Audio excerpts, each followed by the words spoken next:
ৰানওয়েৰ পৰা আপোনালোকে দেখিছে এয়াৰ ইণ্ডিয়াৰ এই বিমানখন ৰানৱেৰে আগবাঢ়িছে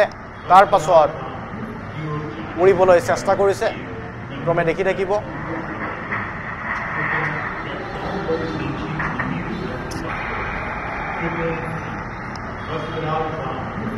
আহমেদাবাদৰ ৰানৱেৰে আগবাঢ়িছে আৰু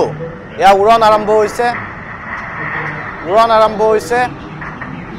কিছু সময় আকাশ মাৰ্গত গৈছে একেবাৰে ওপৰলৈকে যাব পৰা নাই কিছু ওপৰলৈকে গৈছে প্ৰায় 625 মিটাৰ মান ওপৰলৈকে গৈ বিমানবন্দৰৰ চৌহদ পাৰ হৈছে মাত্ৰ তাৰ পাছতে প্ৰচণ্ড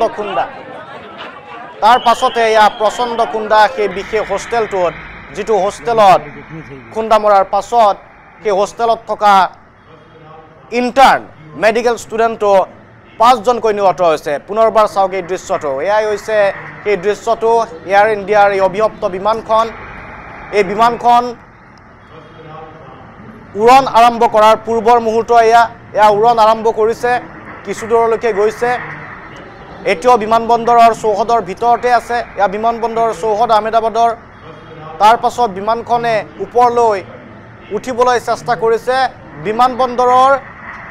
চৌহদৰ ঠিক বাহিৰ ওলাইছে মাত্ৰ আৰু এই প্ৰচণ্ড জোৰে খুন্দা মাৰিছে বিমানখনে আৰু এই যেটো হোষ্টেল আছিল হোষ্টেলত যেন এটা প্ৰকাণ্ড শক্তিশালী বোমাই আক্ৰমণ কৰিছে সেই ধৰণে তছনছ হৈ গৈছে পুনৰবাৰ সম্পূৰ্ণ ৰূপত আমি আপোনালোকক দেখুৱাইছো হৈছে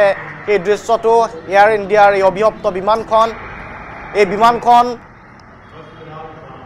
উৰণ আৰম্ভ কৰাৰ পূৰ্বৰ মুহূৰ্ত এয়া উৰণ আৰম্ভ কৰিছে কিছু দূৰলৈকে গৈছে এতিয়াও বিমানবন্দৰৰ চৌহদৰ ভিতৰতে আছে এয়া বিমানবন্দৰৰ চৌহদ আহমেদাবাদৰ তাৰ পাছত বিমানখনে ওপৰলৈ উঠিবলৈ চেষ্টা কৰিছে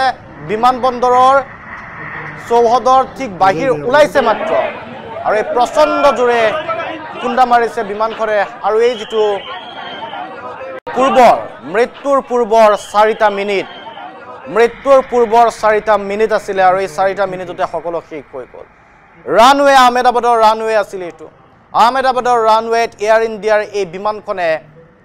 প্ৰথমতে যাত্ৰা আৰম্ভ কৰিব লৈছিল তেওঁলোকে ৰানৱেৰে সেই বিমানখনে আগবঢ়া পৰিলক্ষিত হৈছিল যেটো স্বাভাৱিকভাৱে ৰানৱেৰে আগবাঢ়ে এটা গতি লয় আৰু তাৰ পাছত সমুখৰ চকা দুটা ওপৰলৈকে উঠিছে ওপৰ ফালে উৰিবলৈ চেষ্টা কৰিছে কিন্তু ওপৰলৈকে সম্পূৰ্ণ উৰিব পৰা নাই সম্পূৰ্ণ উৰণ আৰম্ভ হোৱা নাই বিমানবন্দৰ চৌহদৰ ভিতৰতে আছে এতিয়াও বিমানবন্দৰ চৌহদৰ ভিতৰত আছে আৰু লাহেকৈ বিমানবন্দৰৰ চৌহদ কেনেবাকৈ পাৰ কৰিছে আৰু তাৰ পাছতে এয়া প্ৰচণ্ড খুন্দা সেই বিশেষ হোষ্টেলটো মেডিকেল হোষ্টেলটোতে এয়া প্ৰচণ্ড খুন্দা আৰু এই প্ৰচণ্ড খুন্দাৰ পাছত বিমানখন বিস্ফোৰিত হৈ পৰে সম্পূৰ্ণৰূপে বিমানখনত যেহেতু ইন্ধন আছিলে গতিকে সম্পূৰ্ণৰূপে বিস্ফোৰিত হোৱাৰ পাছত তাত থকা এগৰাকী যাত্ৰীৰ বাহিৰে আটাইকেইগৰাকী যাত্ৰীৰ মৃত্যু ঘটিছে ধোৱা হৈ পৰিছে এঙাৰ হৈ পৰিছে ছাই হৈ পৰিছে মৃতদেহ আৰু তাৰ পাছতে কেৱল সেয়াই নহয় বিমানখনে উৰণৰ পাছত যিধৰণে খুন্দা মাৰিলে সেই খুন্দা মৰাৰ পাছত যেটো হোষ্টেলত খুন্দা মৰা হ'ল সেই হোষ্টেলটোৰ 5 জনকৈ চিকিৎসক নিহত হৈছে সেই সময়ত সেই হোষ্টেলটোত দুপৰীয়াৰ আহাৰ গ্ৰহণ কৰি আছিল চিকিৎসক কেইজনে ইয়া দেখিছে আপোনালোকে বিমানখন গৈছে তাৰ পাছতে প্ৰচণ্ড জোৰে এটা খুন্দা এই হোষ্টেলটোত আৰু তাৰ পাছত তছনছ হৈ পৰিল সকলো